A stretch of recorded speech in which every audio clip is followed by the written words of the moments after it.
Muchísimas gracias por asistir una vez más a una conferencia de las jornadas de Infosalud de la Fundación Caja Rural. La verdad que quiero sobre todo agradecer públicamente a Hospital Recoletas. Quiero agradecer, por supuesto, a Óscar, quiero agradecer a las personas que me acompañan hoy en la mesa, a Juan Alfaro, el director médico, por supuesto, a José Luis Santos, al jefe del servicio de cardiología. Quiero agradecer a todo el equipo de Recoletas. Miren, nos lo hacen francamente fácil y la verdad que da gusto trabajar con gente así, porque nosotros lo único que somos es un motor de acompañamiento de las cosas y realmente cada vez que nos ponemos en contacto con el colectivo, en este caso con el Hospital Recoletas, con el que nos une además una amistad desde el inicio, porque saben ustedes que el Hospital Recoletas Zamora participó directamente en la Caja Rural en su inicio, en su fundación, en la sociedad que participó en la construcción del hospital y por supuesto hemos sido siempre grandes amigos y colaboradores de ellos. Así que muchas gracias, gracias Juan, gracias José Luis y gracias a todo el equipo de Recoletas por lo bien que lo hacen.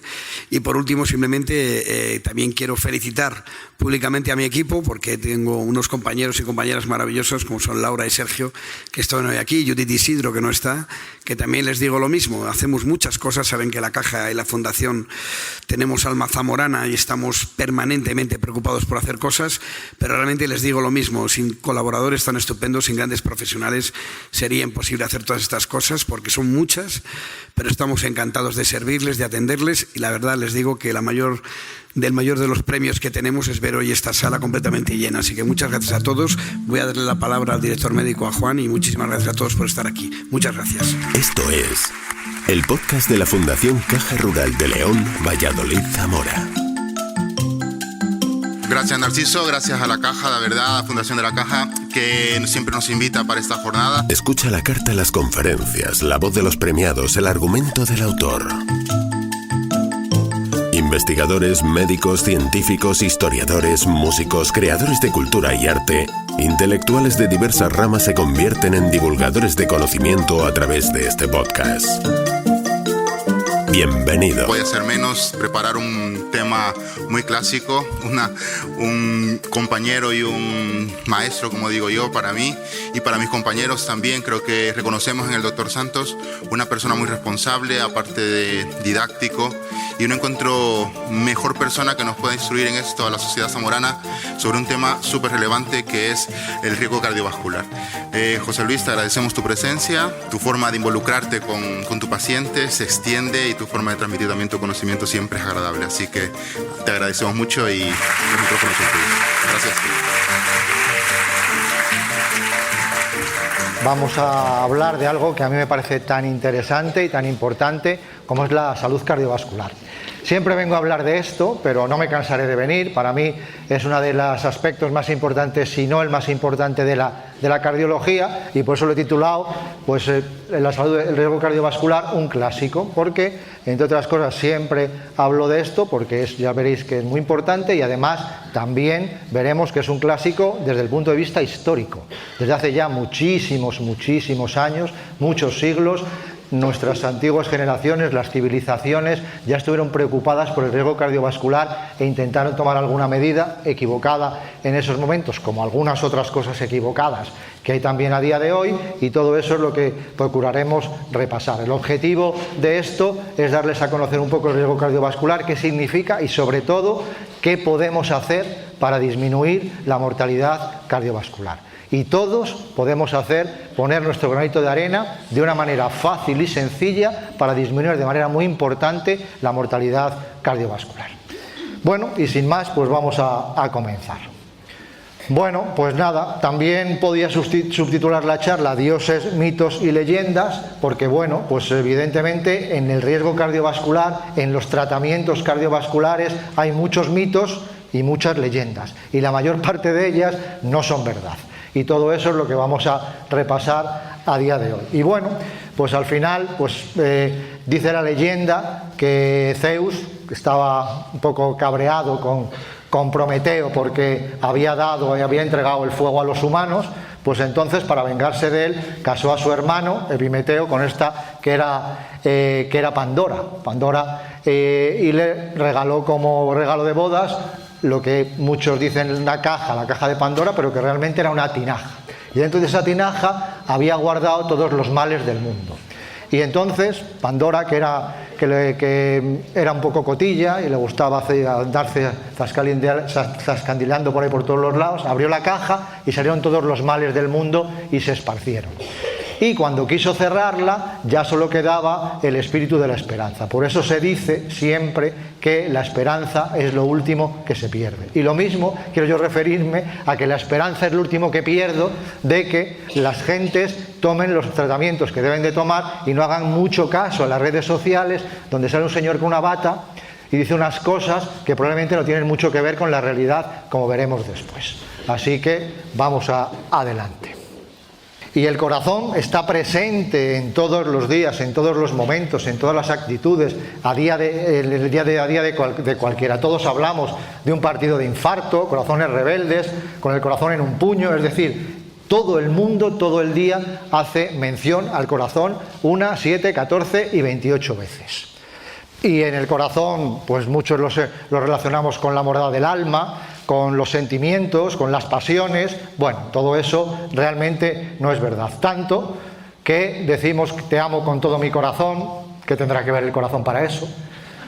Te odio con todo mi corazón, pues lo mismo. Pero bueno, eso está muy bien porque gracias a eso han salido gentes como Julio Iglesias, cantando al corazón, cantando al amor, incluso también Robe, que aunque es un poco de otro estilo, pero también canta al corazón y canta al amor.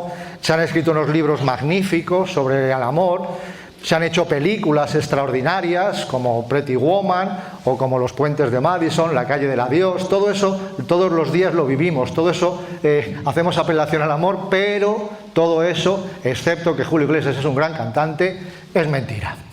Porque realmente el corazón lo único que hace es transportar la sangre a todo el organismo.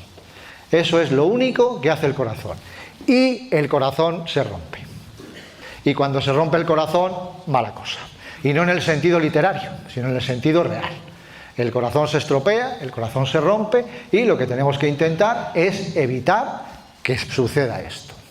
Y aunque todos los días nos hablan en los periódicos, en la radio, en la televisión, de incendios, de inundaciones, de terremotos, de guerras, ya desde tiempos inmemoriales existían las guerras, si nos preguntamos realmente, ¿esto es verdad? ¿Sirve de algo? ¿Importa esto para la sociedad?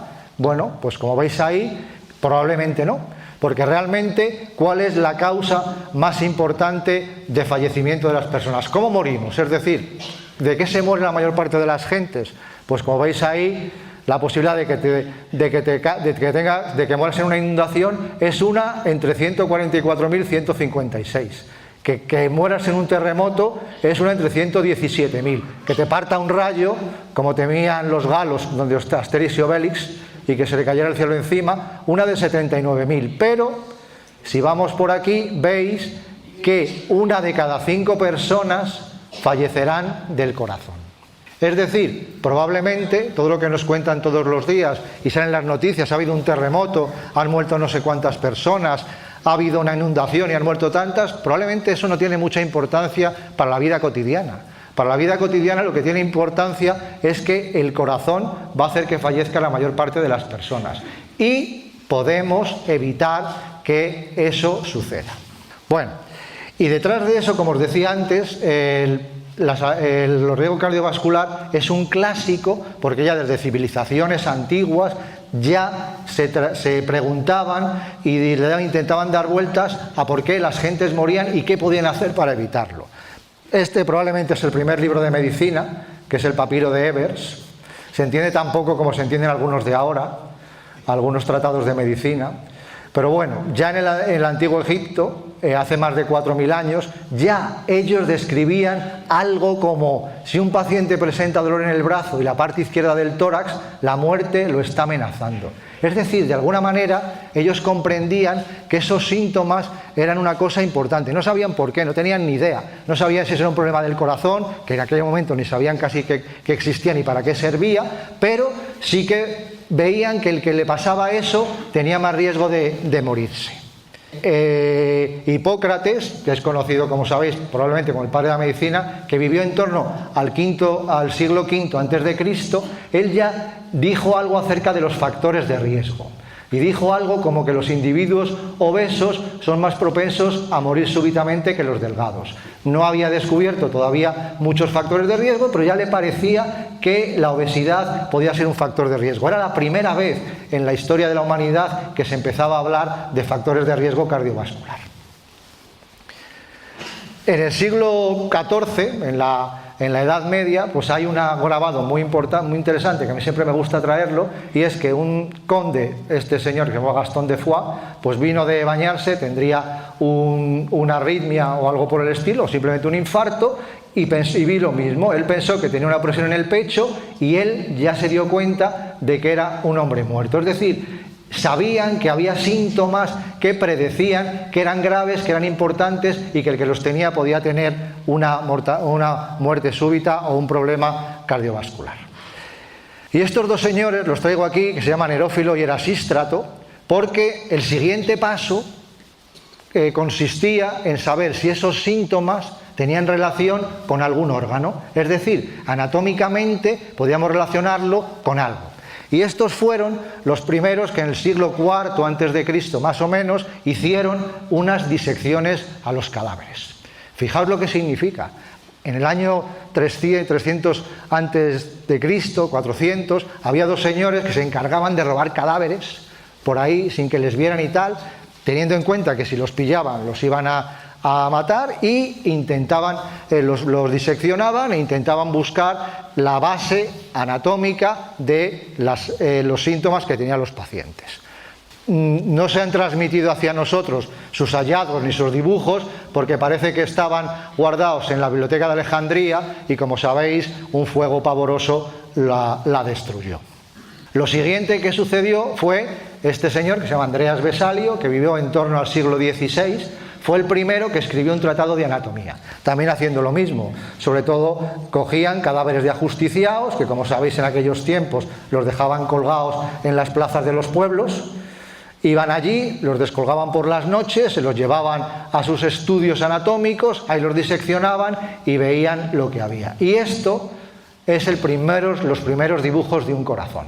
Eso es lo que es un corazón, veis ahí, y se debe a Leonardo da Vinci, que hizo unos estudios magníficos sobre lo que era el corazón. Como veis ahí, el corazón, que básicamente es, bueno, lo que es ahora, porque él abría también cadáveres, los diseccionaba y los dibujaba. Como era un excelente dibujante, además, ahí tenéis los vasos sanguíneos principales saliendo del corazón,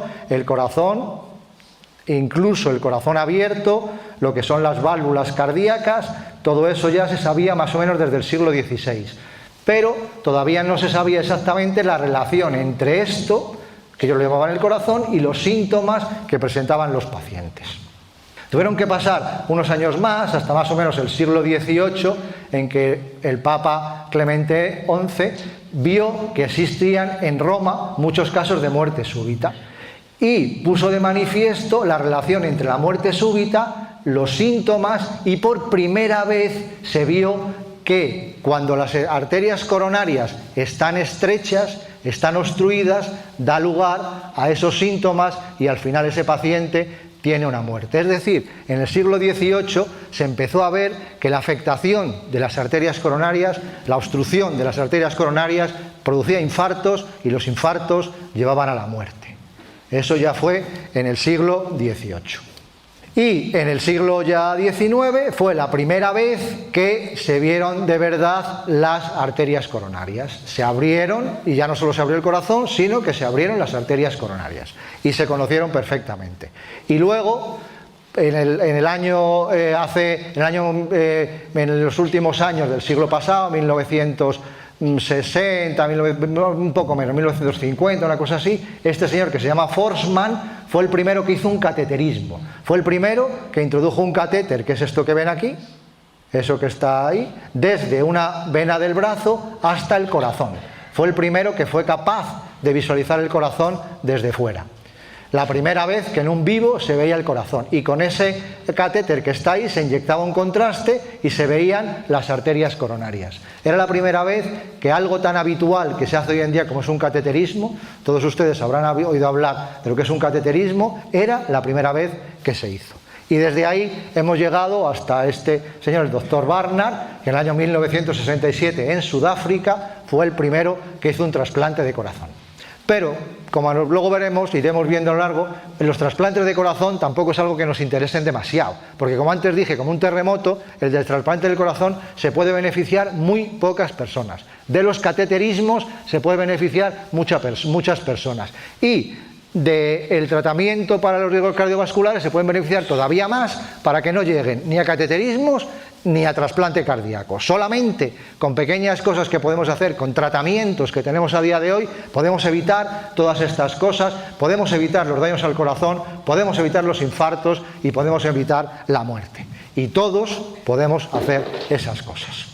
Y bueno, como en todas las películas, hay actrices principales, actores principales y actores secundarios. Y en el corazón pasa lo mismo. Esas son las enfermedades que afectan fundamentalmente al corazón. La cardiopatía isquémica, que es el infarto, y luego también puede ser las arritmias, las miocardiopatías y las valvulopatías. Y detrás de la cardiopatía isquémica, que es lo mismo que un infarto, está la enfermedad cardiovascular aterosclerótica. Está la aterosclerosis. Está la obstrucción de las arterias coronarias por colesterol. Tratando el colesterol se evita la aterosclerosis, se evitan los infartos, se evita la muerte. Esto es un poco para que vean lo que son las válvulas del corazón. Hay enfermedades del corazón que afectan a las válvulas, eso es la válvula tricúspide, eso es la válvula mitral, eso es la válvula aórtica, que ponen en relación unas cavidades con otras. Si eso se estropea, pues se producen enfermedades. Esto es el miocardio. Hay algunas enfermedades que afectan directamente al miocardio y cuando se producen esas enfermedades también se daña el corazón. Hay enfermedades que afectan al sistema de conducción. Eso que ven ahí en amarillo son como nervios y cuando esos nervios están alterados se producen arritmias y las arritmias también perjudican al corazón. Y eso que ven ahí son las arterias coronarias. Y cuando se afectan las arterias coronarias se produce el infarto de miocardio. Bueno, y una vez dicho esto, ¿de qué estamos hablando realmente? Pues bueno, estamos hablando de esto. Aunque todos los días también sale en el periódico, pues el Clínico de Valladolid es capaz de implantar en menos de 2 horas asistencias ventriculares que son como corazones artificiales, eso que está ahí, o el Hospital de Salamanca implanta el primer ventrículo artificial a una mujer. Son noticias muy importantes, pero ¿qué representa eso? Pues y nunca hablamos en el periódico, nunca habrán oído, ¡joder, qué bien se trata el colesterol, qué bien se trata la tensión, no hay pacientes, el colesterol en Zamora está muy bien tratado, que por cierto no está mal, se ha tratado muy bien la hipertensión, nunca hablarán de eso. ¿Y qué es importante? Pues miren ustedes, esto es el número de trasplantes que se hicieron en el año 2020, que más o menos viene a ser igual, 300 trasplantes de corazón se hicieron en España en el año 2020. 300, es decir, se favorecieron 300 personas, que no está mal, pero son 300 personas. Corazones artificiales, ¿cuántos se pusieron en España en el año 2020? 36. Es decir, entre trasplantes cardíacos y corazones artificiales se beneficiaron 336 personas. ¿Cuántos infartos hay en el mundo? Pues miren ustedes. Y pacientes que han tenido un infarto hay en torno a 93 millones de personas. 93 millones. Trasplantes cardíacos se benefician 300 personas. Si tratamos bien el colesterol, si no permitimos que las arterias coronarias se obstruyan, estamos tratando a 93 millones de personas. En España, ¿cuántos pacientes hay con infartos? 1 millón de personas. 1 millón que se pueden beneficiar y que podrían no haber tenido un infarto si se trataran bien. ¿Cuántos hay cada año? Casi 100.000. Casi 100.000 personas tienen un infarto todos los años. Y si lo hacemos bien, todas esas personas podrían no tenerla. ¿Y cuántas personas tienen un ictus? Que al final el ictus se produce por lo mismo, por una placa de colesterol que obstruye las arterias del cerebro. Las placas de colesterol pueden obstruir las arterias del corazón o pueden obstruir las arterias del cerebro. Si obstruyen las arterias del corazón se produce un infarto, si obstruyen las arterias del cerebro se produce un ictus. Pues los infartos son en torno a 100.000 y los ictus en torno a 93.000. Fíjense la cantidad de personas que se pueden favorecer de un tratamiento correcto, de una pastilla, simplemente, de eso, y de unos hábitos de vida. Eso creo que es lo que nos importa, creo que es lo que tenemos que tratar y creo que es lo que tenemos que ver, y eso es lo que vamos a intentar ver en el resto de los minutos. ¿Qué representa, qué mortalidad tiene las enfermedades cardiovasculares? Pues como ven ahí, siempre ha sido la primera, excepto los últimos años que estamos un poco superados por el cáncer. A día de hoy, los tumores suponen algo más de mortalidad que las enfermedades cardiovasculares, de lo cual los cardiólogos estamos muy contentos y muy orgullosos, y los oncólogos tendrán que hacer algo al respecto. Es una buena lucha al respecto acerca de quién queda segundo, no de quién queda primero. Es algo porque uno no tiene ganas de ganar. Y fíjense esta diapositiva, qué interesante es, porque eso nos dice que las cosas las estamos haciendo más o menos bien. Las estamos haciendo bien nosotros, los médicos, los cardiólogos, y las están haciendo bien ustedes, siendo capaces de cumplir las directrices que nosotros les enseñamos. En 2018 fallecieron en España 427.721 personas. Y de enfermedad cardiovascular fallecieron el 28%. Fíjense, 331 al día. Siempre digo lo mismo, cuando era la época del COVID y estas historias todos los días en el periódico, hoy han fallecido 300 personas, hoy han fallecido 523, hoy han fallecido 326. Todos nos quedábamos estupefactos, alucinados, diciendo, ¿cuánta gente muere por el COVID? Pues imagínense que todos los días la primera noticia del periódico fuera, hoy han fallecido 330 personas por el corazón. Nos quedaríamos admirados. Pero eso no sale en el periódico, y eso hace que no le demos importancia a algo que probablemente es lo más importante del mundo en estos momentos, porque es lo que hace que fallezcan la mayor parte de las personas. Y en Zamora fallecieron en el año 2018 2.749 personas de enfermedades cardiovasculares, que representaban un 30% de la mortalidad total. Y me gusta que se queden con los datos de 2024. En los datos en 2024 ya ha bajado la mortalidad cardiovascular en toda España del 28% al 26,1%, pero en Zamora ha bajado del 30% al 26%. Hemos sido capaces de disminuir en 6 años un 4% la mortalidad cardiovascular. Y en los últimos 10 años, que esta no la he traído, ha pasado la mortalidad cardiovascular en Zamora del 36% al 27%. Eso, a mí, como responsable de la cardiología en Zamora, pues me llena de orgullo, porque hemos bajado 6 puntos, 8 puntos la mortalidad cardiovascular, que viene a representar un montón de gentes. Y eso es porque entre todos, ustedes incluidos, las cosas se hacen bastante bien. Son muy mejorables, pero por lo menos vamos en el buen camino. Y hacemos que cada día menos gente enferme del corazón y menos gente se muera. Así que entre todos lo hacemos. Como vuelvo a decir antes, nosotros ponemos los tratamientos y ustedes los cumplen. De poco serviría que nosotros los pusiéramos y ustedes no los cumplieran.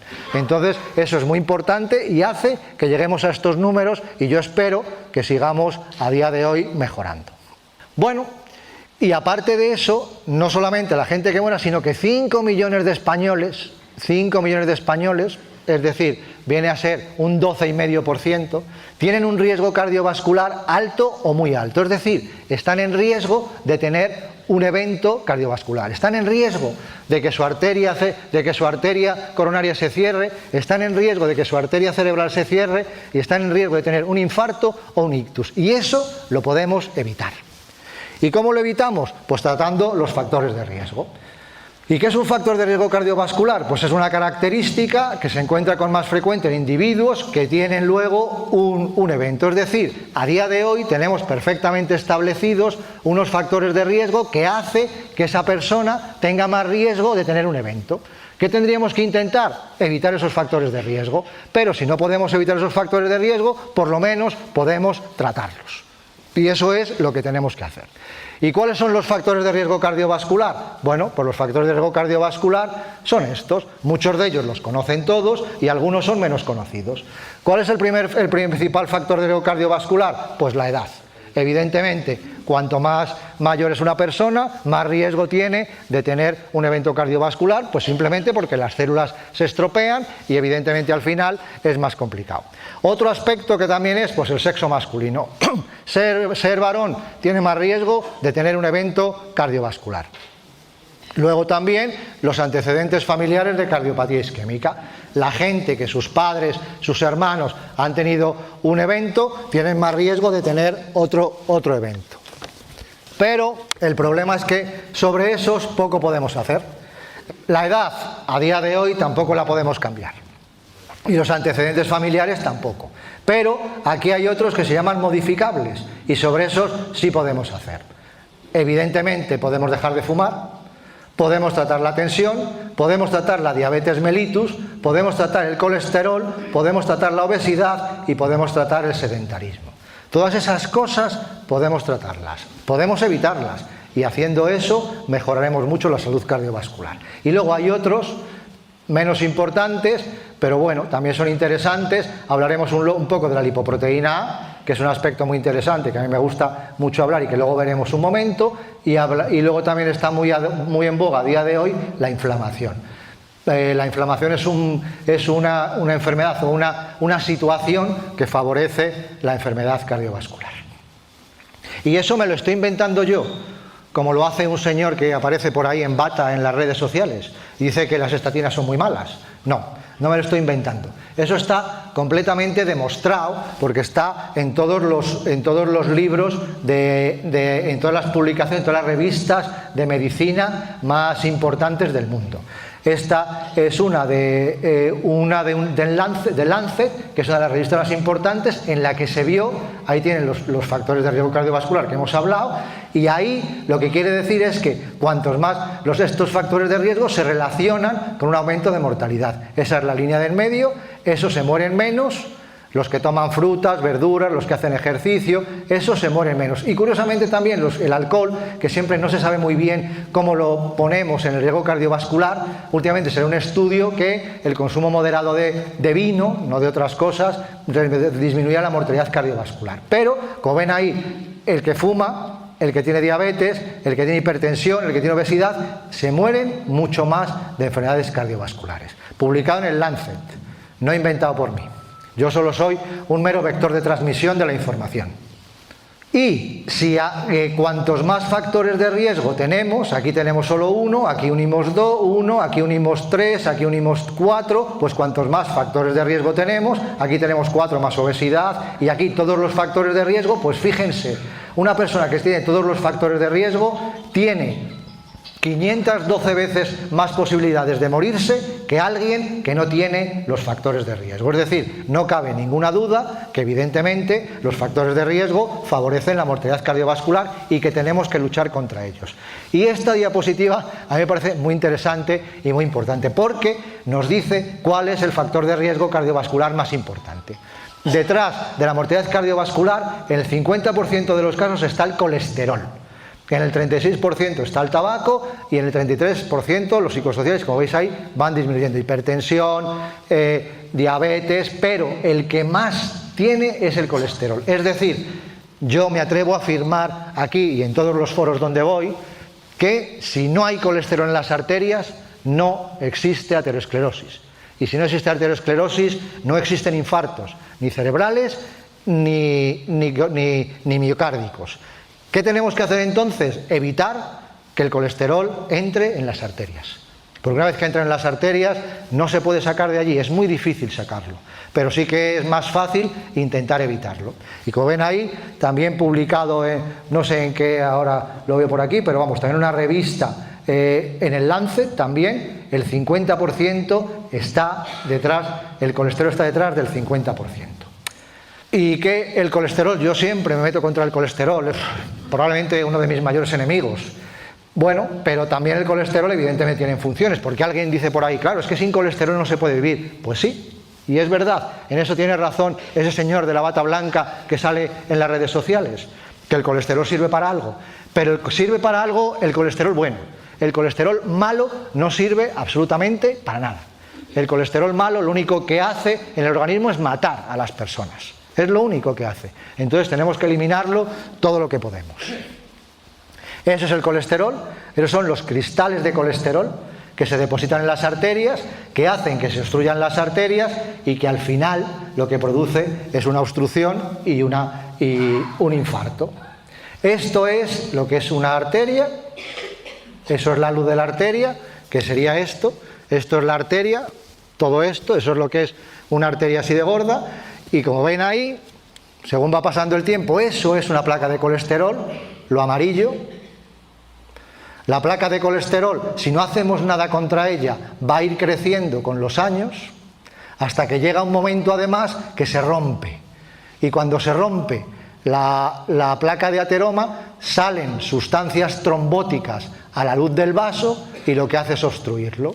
Entonces, un vaso que era así, por aquí pasaba la sangre sin ningún problema, se cierra bruscamente, la sangre deja de pasar y la zona que depende de esa arteria se muere. Y eso es un infarto. Una parte del corazón que se ha muerto o una parte del cerebro que se ha muerto. Y cuando se muere una parte del corazón o se muere una parte del cerebro, deja de hacer sus funciones. El corazón deja de latir y se muere, y el corazón deja de funcionar y se produce un ictus.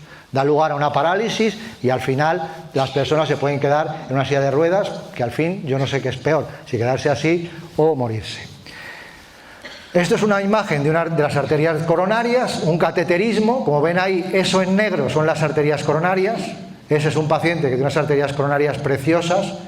Fíjense qué arterias, qué cañones, se ven perfectamente. Y ese es alguien que no ha tomado estatinas. Tiene ahí una arteria muy grande, pero miren esa arteria.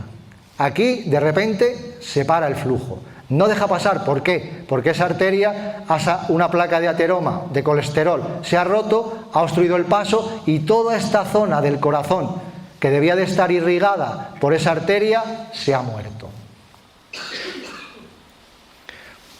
Así que lo que tenemos que evitar es que pase eso. Y esta diapositiva es muy interesante. Es muy interesante porque el colesterol no es importante cuánto se tenga, sino cuánto tiempo se tiene. Es algo que se va acumulando al cabo de los años. Y fíjense, esta arteria también está publicada en el JACC. El JACC es el Journal American College of Cardiology. Bueno, o el diario de cardiología americano, que me queda más bonito. Pues entonces, como ven aquí, esto es el tiempo que se tiene el colesterol. Y llega un momento en que se llama umbral crítico de colesterol, que depende del nivel de colesterol por los años. Y cuando llega más o menos a 5.000, eso hace que se multiplique de forma casi exponencial el riesgo de tener un riesgo cardiovascular. ¿Qué representa 5.000? Pues 5.000 representa tener 125 de colesterol durante 40 años. 125. Piensen. Hay muchas veces que van al médico y tiene 170. Está regular. No se preocupe que no hay que hacer nada. Pues fíjense, 125 durante 40 años supone una posibilidad importantísima de tener una placa de ateroma que se rompa. Es decir, cuanto antes tratemos el colesterol, cuanto antes lo bajemos a los niveles adecuados, mucho mejor. Hay que hacerlo desde ya y hacerlo de forma potente. Y esto es otro estudio publicado en Circulation, en la que se intentaron estudiar todos los factores de riesgo que hemos hablado, y se vio que el que más estaba relacionado con disminuir el riesgo cardiovascular cuando se trataba era el colesterol. Del 51% que disminuyó la mortalidad tratando todos los factores de riesgo, el 32% de esa disminución estaba por bajar el colesterol. Es decir, es importante comer bien, es importante tratar la tensión, es importante tratar la diabetes, pero probablemente lo más importante es tratar el colesterol, porque voy a decir lo mismo, si no hay colesterol no hay placa de ateroma. Y otro aspecto muy interesante, ¿hasta dónde tenemos que llegar a bajar el colesterol? Pues todo. Colesterol cero es lo perfecto. El LDL, que luego lo veremos, que es el colesterol malo, si es cero, mejor. Nadie puede decir, uy, tienes el colesterol bajísimo, que a mí alguien me lo ha dicho. me dice, he ido al médico, y llega allí y me dice, estoy muy asustado. Digo, ¿qué le pasa? Y me dice, es que me han dicho que tengo el colesterol bajísimo. Digo, ¿quién le ha dicho eso? ¿En dónde lo ha visto? ¿En alguna red social o algo? Dice, no, me lo han dicho el médico. Pues eso es falso. E incluso hay algún hereje, por llamarlo así, que es capaz de quitar una pastilla para el colesterol. Que es capaz, o sea, se atreve y se queda tan contento. Y duerme. Y al día siguiente se levanta tan contento. Yo no sé cómo puede ser eso. Porque nunca se debe de quitar una pastilla para el colesterol. Jamás. Porque nunca se tiene el colesterol suficientemente bajo. Cuanto más bajo, mejor. Y esa diapositiva lo demuestra. Esos son los pacientes que tienen un colesterol por debajo de 50, son los que tienen menos eventos cardiovasculares. Y no tiene efectos secundarios tener el colesterol malo bajo. Y esto es un poco también, fíjense, todos los estudios de estatinas que hay. Todos esos, cada puntito de esos, son estudios de estatinas. Todos publicados en revistas de gran prestigio. Montón. Desde los años 90 que se inventaron las estatinas, el primero que lo hizo fue Valentin Fuster, que lo conocerán todo el mundo, pero bueno, probablemente debía de ser muy famoso, pero es menos famoso probablemente que Messi o uno de estos, que tenía que ser más famoso, pero bueno. Así que, pues todos esos estudios están hechos con estatinas. En cambio, el señor que sale por ahí en la red diciendo que las estatinas son muy malas, pues a lo mejor ha leído un estudio por ahí que habrán publicado en alguna revista de segunda o tercera división. Esas son revistas publicadas todas de primera línea, y todos esos estudios han demostrado que cuanto más bajo es el colesterol, menos mortalidad existe. De tal manera que gentes que llevan tratándose con estatinas 22 años han disminuido la mortalidad en torno al 33%. Y sin embargo, ¿qué es lo que pasa? Pues que mucha gente no llega a los niveles adecuados. ¿Por qué? Porque no toman la pastilla. Y si no toman las pastillas, que la dejan, pues vuelve, fíjense, la gente que deja de tomar la pastilla vuelve a tener un evento en 2 años en torno al 25%. Y se muere más un 9%. Es decir, dejar de tomar el tratamiento correcto hace que se tengan más infartos y hace que uno se muera más.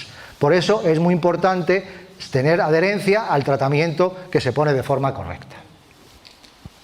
Bueno, ¿y qué es el colesterol? ¿Qué es lo que tenemos que mirar en el colesterol? ¿Solamente con ver el LDL es suficiente? Bueno, pues no. Una analítica de colesterol debería de contener todo esto. Esto es un perfil lipídico completo. Alguien a quien le pidan el colesterol, que se lo deberían de pedir a todo el mundo de nosotros aquí deberíamos de tener un perfil lipídico completo, deberíamos de saber esto, deberíamos de saber el colesterol total, que no importa para nada. Es decir, eso que le digan a alguien, tiene usted 220 de colesterol, esa cifra no vale, porque no sirve para nada. La cifra que vale es esta, es el LDL, que es el colesterol malo. Y eso es a lo que tenemos que atacar, y eso es contra lo que tenemos que luchar. Es decir, no vale para nada decir, yo tengo 200 y pico de colesterol, pero si no sabemos cuánto colesterol malo tenemos.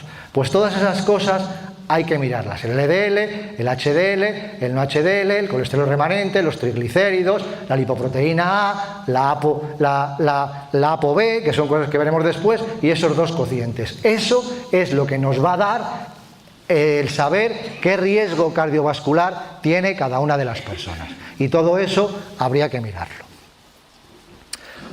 Bueno, pues vamos a seguir. ¿Para qué nos sirve algo que no les suena mucho, pero qué es la ApoB? Pues porque las partículas de colesterol no son todas igual de malas. Las más malas son las más pequeñas. Cuanto más pequeñas sean, más fácilmente pueden depositarse en la pared vascular. Y esa proteína, la ApoB, nos va a decir cómo son de pequeñas las partículas de colesterol. Es decir, no es lo mismo 125 que tener 125 y una ApoB alta. Eso nos quiere decir que ese paciente tiene mucho más riesgo. Y otra cosa muy interesante es esta partícula que les presento aquí, que es probablemente la partícula más nociva que existe en el organismo, que se llama lipoproteína A. Y que todo el mundo debería de saber cuál es su nivel. Es una molécula genética que todo el mundo nacemos con ella y no va a variar a lo largo de la vida. Entonces, con que nos la hiciéramos una vez sería suficiente. Y esa partícula, cuanto más alta, más riesgo tenemos. No es lo mismo tener 125 de colesterol y una lipoproteína alta que tener 125 de colesterol y una lipoproteína A baja. Todo el mundo debería de saber la lipoproteína A, porque yo si pregunto aquí cuál es el colesterol de cada uno, estoy seguro que todo el mundo lo sabe. Aunque no lo sepa bien, porque a lo mejor se sabe el colesterol total y el que tiene que saberse es la LDL. Pero ¿cuántos de ustedes saben la lipoproteína A? Muy pocos. Yo y 28 o 37 más que se la he pedido yo, porque son pacientes míos. Así que, pero muchísima gente no la sabe. Y no se puede vivir sin saber la lipoproteína A, porque no se puede estimar el riesgo cardiovascular exactamente si no se sabe la lipoproteína A. Ahora ya, evidentemente, ya las gentes empiezan a pedirla, los médicos, y empezamos a hacernos una realidad mucho más verdadera de lo que es el riesgo cardiovascular. ¿Y quién se tendría que hacer un riesgo cardiovascular? Pues todo el mundo. Todo el mundo por encima de 40 años debería de hacerse un perfil cardiovascular, riesgo cardiovascular, para ver las medidas que tenemos que tomar. ¿Y cómo se estima el riesgo cardiovascular? Pues mediante estas tablas que tienen en cuenta una serie de factores, hipertensión, el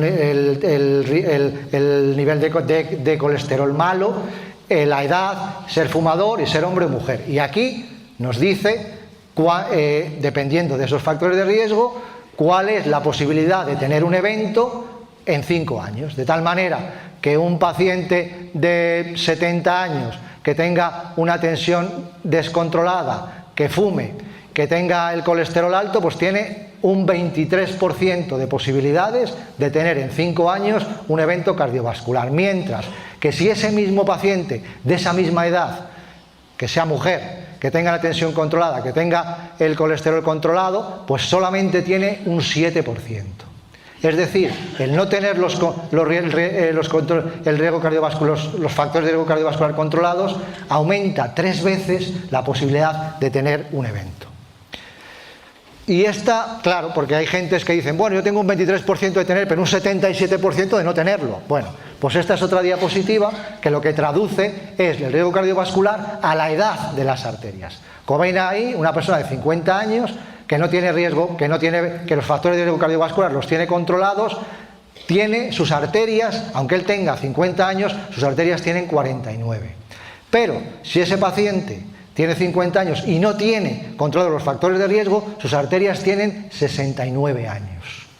Es decir, ese paciente tiene 20 años más de riesgo y se va a morir mucho más probablemente que el que tiene 50 y tiene los factores controlados. Bueno, y entonces, al final, con todo eso, dividimos a los pacientes en el riesgo cardiovascular. Riesgo muy alto son los que ya han tenido un evento o los que tienen muchos factores de riesgo cardiovascular. Riesgo alto, riesgo moderado y riesgo bajo. Muy bien, ¿y cuáles son los objetivos de colesterol de esos pacientes? Pues miren, como ven ahí, un paciente que tiene un riesgo muy alto, que lo hemos determinado por todos esos parámetros que yo les he dicho y por los factores de riesgo que tiene que tener un colesterol por debajo de 55. Debajo de 55. Es una persona de muy alto riesgo. Es decir, alguien que ya tenía un infarto, alguien que tiene diabetes, alguien que tiene factores de riesgo. Pero, esta es la más interesante, una persona normal, que no tiene factores de riesgo, que no ha tenido ningún evento, que está sana, tiene que tener un colesterol por debajo de 116. ¿Cuánta gente tiene un colesterol por debajo de 116? El colesterol malo, poca. Pues todo eso deberíamos de tratarlo para intentar evitar que ese paciente que a día de hoy es de bajo riesgo se convierta en un paciente de muy alto riesgo y que ya haya tenido un infarto. ¿Y con qué se trata? Esto es una publicación del año 2025, publicada en la Revista Española de Cardiología y hecha por todas las sociedades científicas españolas. ¿Y qué pone ahí? Un paciente que ha tenido un evento, que tiene riesgo cardiovascular, ¿cuál es el tratamiento de elección? Estatina. Se han publicado la semana pasada o hace 15 días las guías de práctica clínica de la Sociedad Americana, de la Sociedad de Cardiología Americana, y recalcan, sin ninguna duda, que el tratamiento de elección a día de hoy son las estatinas. Algo que el señor ese de la bata, que el otro día me lo enseñaron ahí, me dijo, fíjate lo que dice un señor aquí. Y digo, ¿y dónde lo dice? Y digo, en TikTok. Y digo, ¿y eso qué es? TikTok, pues yo eso no sé lo que es. Y me dice, una red social. Digo, vaya, una red social. Y digo, bueno, pero eso no lo seguirá nadie. Y dice, sí, lo sigue mucha gente. Y digo, ¿cómo sabes tú cuántos le siguen? Y dice, sí, porque tiene unos likes ahí, que yo no sé lo que era. Pero parece ser que hay cosas que le dan ahí a un botón y sale un like o un me gusta o algo así. Pues eso que decía este señor, que las estatinas eran malas, 20 o 30.000 personas estaban de acuerdo con ello. Eso es una cosa muy grave y eso no se puede permitir en esta sociedad, porque eso hace daño y eso mata todos los días. Y además, si por lo menos esa persona dijera, bueno, no tomas estatinas, pero toma otros fármacos que existen. A día de hoy hay otros fármacos, como son el ácido benpedoico, los anti-PCSK9, todo eso, que son más caros además, pero es que no. Probablemente lo que ese señor dice, que lo que hay que hacer es tomar cosas de la farmacia. Vamos, quiero decir, de las parafarmacias. Cosas que llaman naturales, que luego veremos que naturales tienen poco y que no sirven absolutamente para nada. Entonces, bueno, eso es algo muy peligroso y no hay que hacer caso de ello, porque, como yo les he dicho, todas estas cosas no me las he inventado yo, están publicadas en revistas magníficas y avaladas por un montón de estudios. Otro aspecto fundamental, el colesterol no depende de lo que se coma. Yo no voy a decir aquí que está mal tomar verduras y tomar frutas y los domingos y las fiestas de guardar, en lugar de berza se coma coliflor, haciendo un exceso. No lo voy a decir, pero no es suficiente, porque solamente el 20% del colesterol total depende de la dieta y el 80% depende de lo que se fabrica en el organismo, que es independiente de lo que se coma. O sea, todos los días fabricamos 2 gramos de colesterol, todos los días. Comamos berza, comamos cocido, comamos chorizo o nos comamos un cabrito, da igual, vamos a producir prácticamente lo mismo. Entonces eso es muy importante, porque la dieta está bien, pero con la dieta solo podemos bajar un 20% y muchas veces no es suficiente. Bueno, ¿y qué es lo que más baja el colesterol? Pues las estatinas. Como ven ahí, por cada 40 miligramos de estatinas de colesterol que se baja, disminuimos un 23% de infartos, un 17% de ictus y un 20% de mortalidad. Es decir, si somos capaces de bajar el colesterol, 40 miligramos de colesterol lo bajan todas las estatinas, todas. Y eso hace que disminuya un 20% la mortalidad. Estamos hablando de cosas muy serias. ¿Y cuáles son los efectos secundarios de las estatinas? Que eso es lo que dice todo el mundo. Es que yo he empezado a tomar esto y desde entonces estoy fatal. No puedo ni moverme, me duele todo, me ha sentado mal, hasta me ha salido pelo en las uñas. Porque al final todas las cosas que le pasan a alguien lo relaciona con las estatinas. Yo no sé por qué. ¿Será por ese señor de la bata blanca que habla en eso que se llama TikTok? Pero bueno, la realidad es que las estatinas, al final, lo máximo que producen son síntomas musculares, es decir, dolores musculares, no destrucción muscular, en torno al 10%. Pero luego veremos una diapositiva que dice más.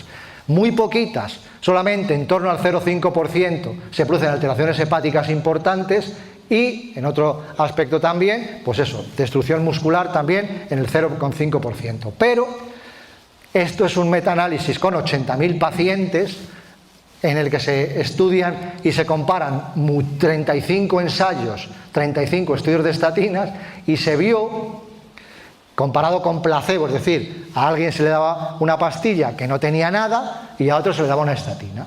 Y como ven ahí, al final los dolores musculares eran más importantes en los que no tomaban nada. ¿Qué quiere decir eso? Que a alguien le dan una pastilla y le dicen, mire usted, esto es una estatina, y el día siguiente está que no se tiene en pie. Y no es por culpa de la estatina, porque ni siquiera la está tomando.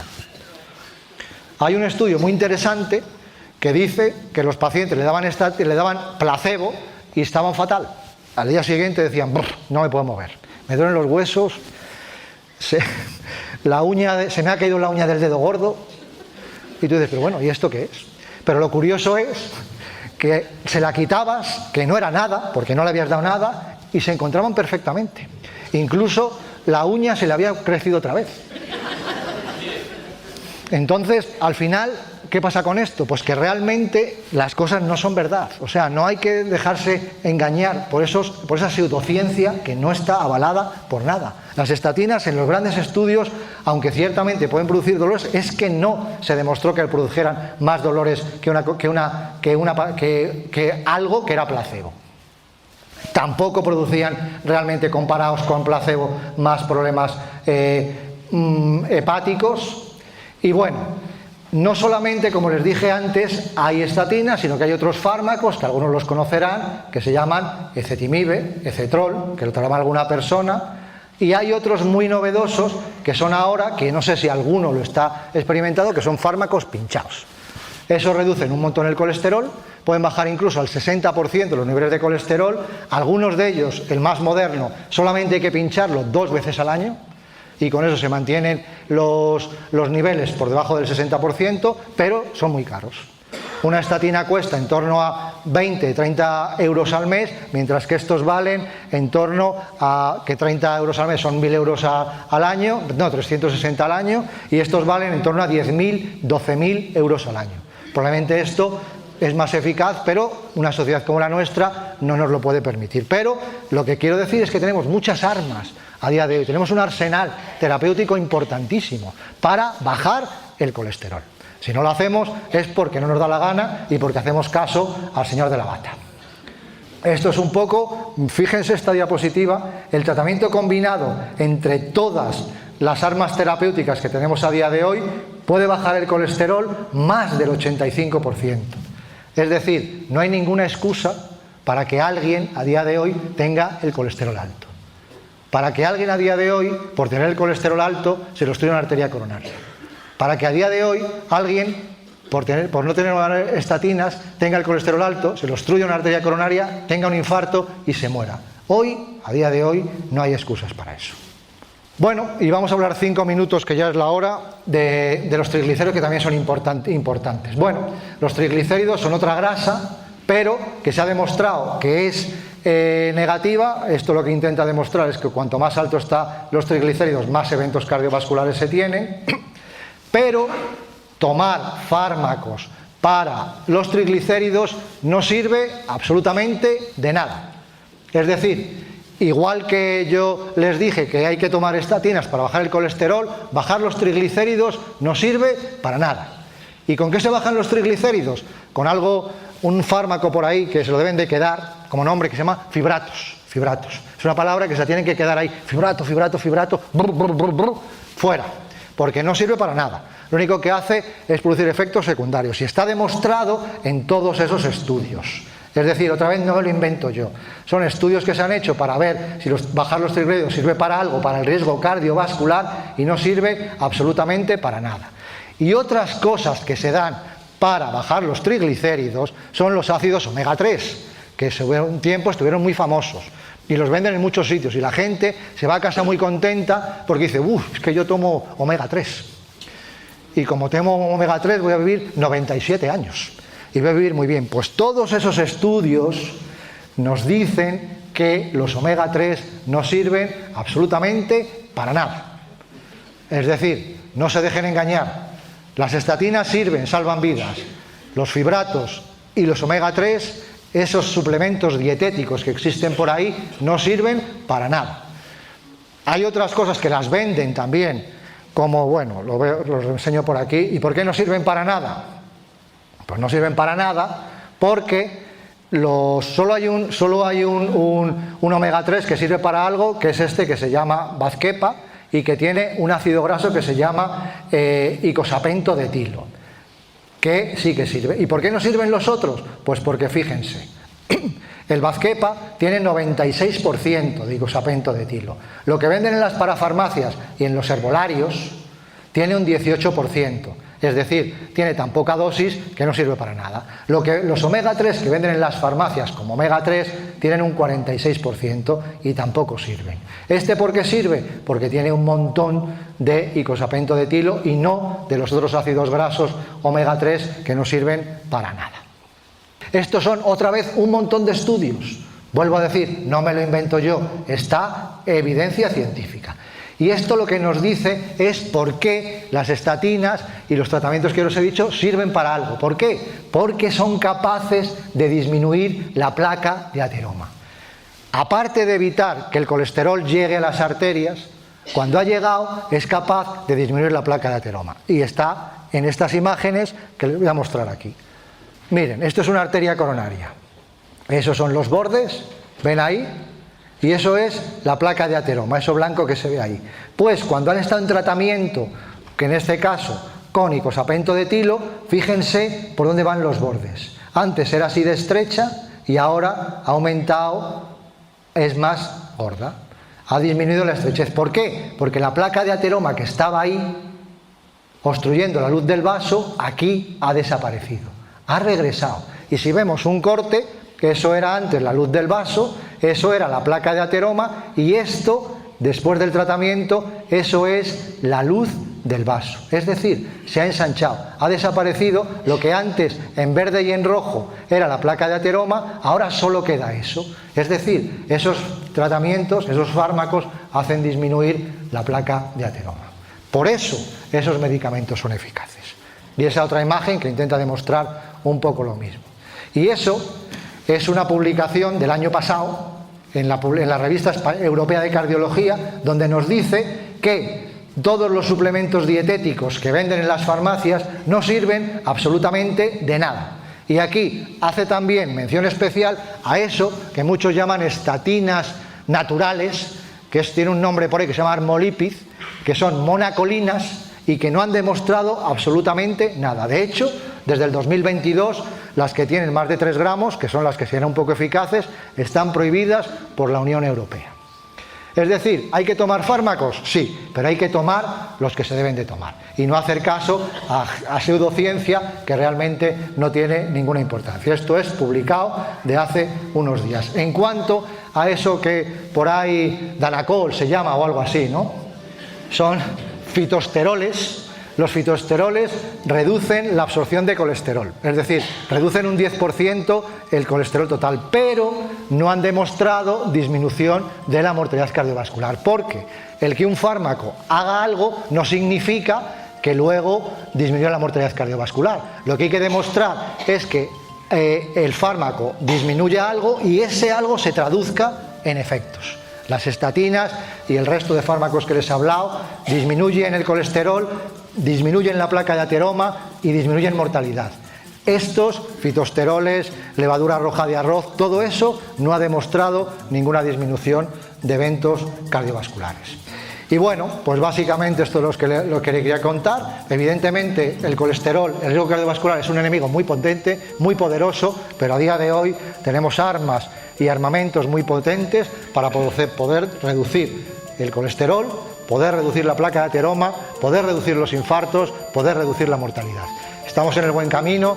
En Zamora hemos reducido, les vuelvo a repetir, un 6 o 7% en los últimos 10 años, y el seguir así depende de nosotros y depende sobre todo de ustedes.